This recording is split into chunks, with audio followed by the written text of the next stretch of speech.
As you all know कि IPO ने अभी अपनी डेट शीट निकाल दी है और जितने भी सारे ग्रीवेंसेस थे, जितने भी सारे मेल्स थे, सबको टोटली इग्नोर करते हुए आईपीओ ने अपनी डेट शीट निकाल दी है। और डेट शीट 22 ऑफ जून से शुरू है, तो मतलब जस्ट 22 डेज़।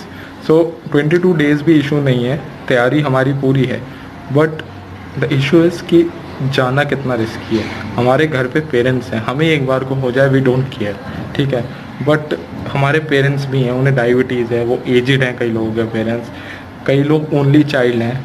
तो इस सिचुएशन में जब हम जानते हैं this is an unprecedented situation, but university should also take care. This is a question for all policy makers that are there and making these kind of policies, that like midterms are based on 50% of syllabus, and we have all cleared midterms, we have all given all projects and assignments and midterms. Still अभी भी examination की बात रह गई, जबकि ऐसी situation है। हमने कभी इस स्टेज तक कोई भी बिना पास हुए तो पहुंचता नहीं है, सबने एग्ज़ाम दिए हैं।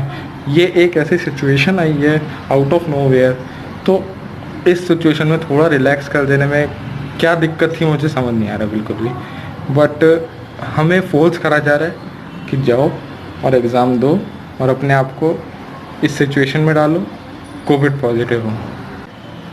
इवन दिल्ली गवर्नमेंट ने हमारे लिए कुछ भी नहीं करा।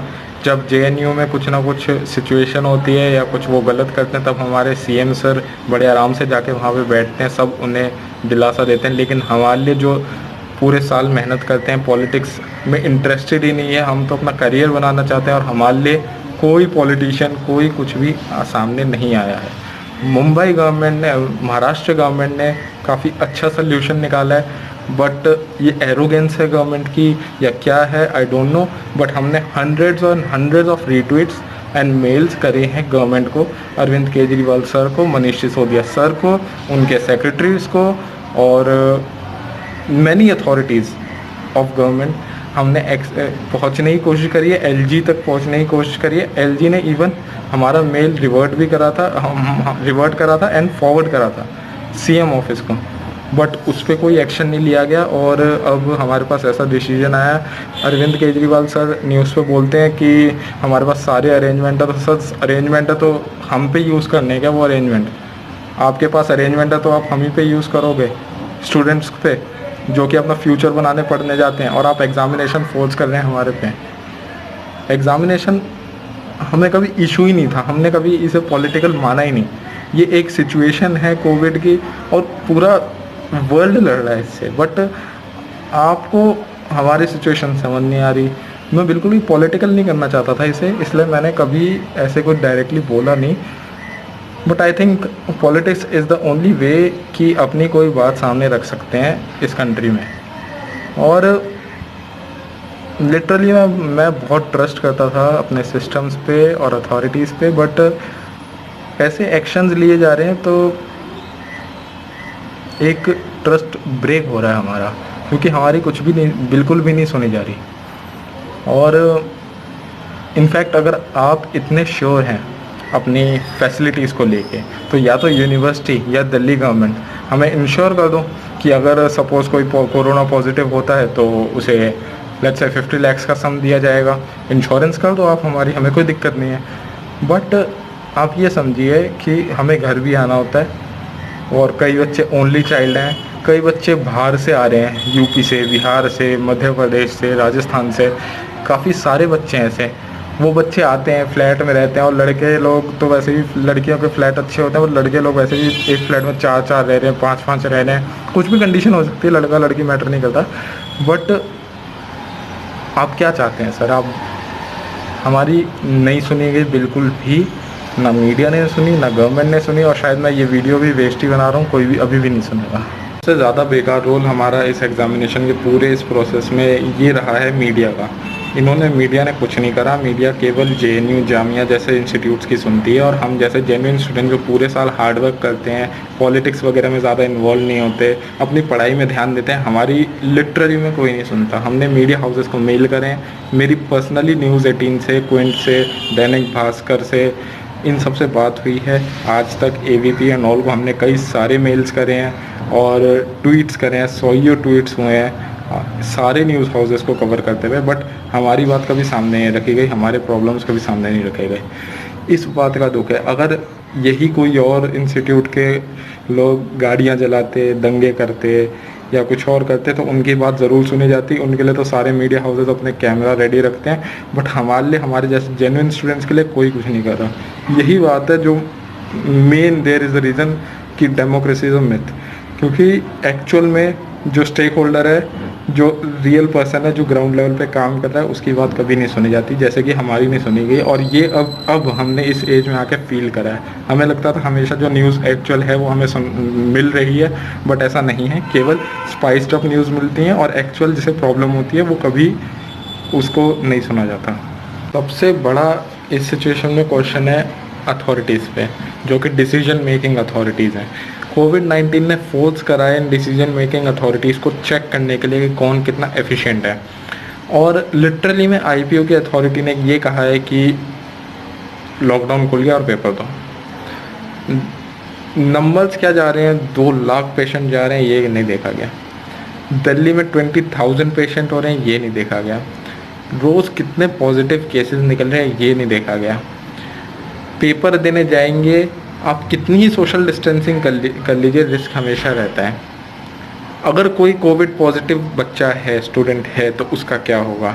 ये पेंडेमिक में जो इतने लाखों लोगों को हुआ है, तो उस वजह से उस बच्चे का पूरा साल ख़राब होगा। जो बाहर से बच्चे आ रहे हैं उनका क्या होगा? अगर आप ऑनलाइन एग्जामिनेशन लेते हैं तो जिनके पास नेट नहीं है, जिनके पास सोर्सेज नहीं है, उनका क्या होगा? और अगर ऑनलाइन नहीं भी लेते हैं, आपने सारा कोर्स ऑनलाइन क्लासेस में पढ़ाया है, ऑनलाइन नहीं भी लेते, ऑनलाइन क्लासेस पे आपने कोर्स पढ़ाया, जो बच्चा विलेज में था अपनी, जिसके यहाँ लाइट नहीं आती 2-2 दिन तक, जिसके यहाँ इंटरनेट कनेक्शन नहीं है फास्ट, उस बच्चे ने क्लासेस कैसे ली होंगी और वो पेपर कैसे देगा? किताबों का इशू है, बच्चे अपने हॉस्टल छोड़ के भागे हैं, लिटरली में छोड़ के भाग गए हैं, उन्हें निकाला गया है। और किताबें लेके तो जा नहीं सकते, असेंशियल आइटम्स उठाए, बैग में भरे और जाते हैं लोग। तो किताबें जो लाइब्रेरीज़ में है, लाइब्रेरीज एक्सेस नहीं कर पाए, बुक बैंक्स एक्सेस नहीं कर पाए और किताबें हॉस्टल में रह गई, उसका क्या होगा?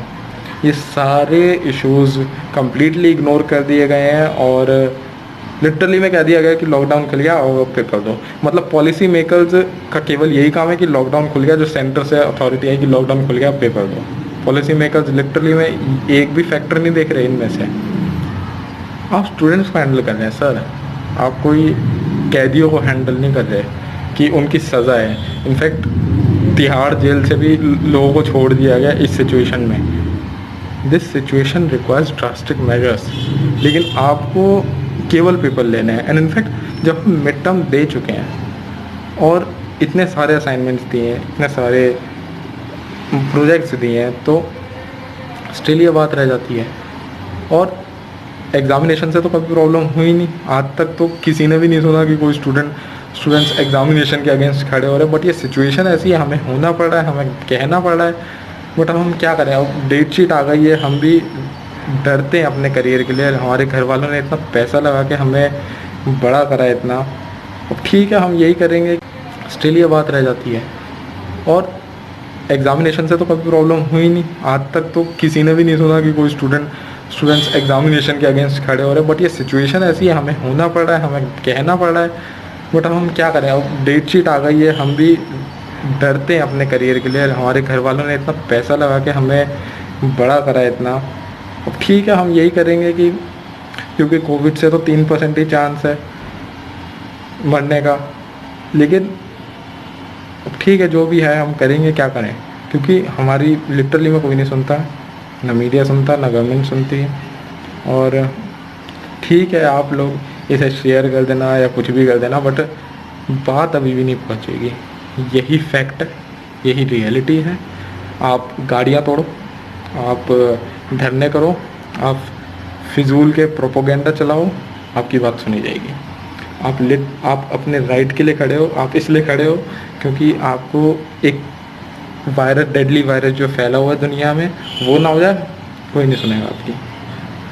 आप अभी हल्ला मचा लो, आप अभी मारपीट कर दो, किसी की बाइक जला दो उठा के, धरना दे दो कहीं जाके, आपकी बिल्कुल सुनी जाएगी।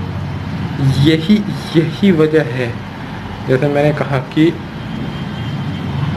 नहीं चल रहा सिस्टम बिल्कुल भी नहीं चल रहा। और अब लिटरली मैंने जब इस सिचुएशन में आया हूँ तो मैंने देखा है ये कि पहुँचने का एक तो ज़रिया नहीं, और अगर कहीं ना कहीं से पहुँचने की कोशिश करो तो कोई सुनता नहीं।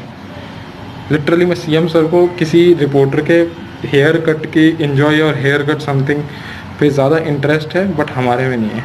सर आपके भी बच्चे हैं सर, आपका बच्चा फर्स्ट ईयर में है, हमारे जैसा ही है, तो आप सर उसकी भी सोचिए, उसे भी तो पेपर देने जाना पड़ सकता है।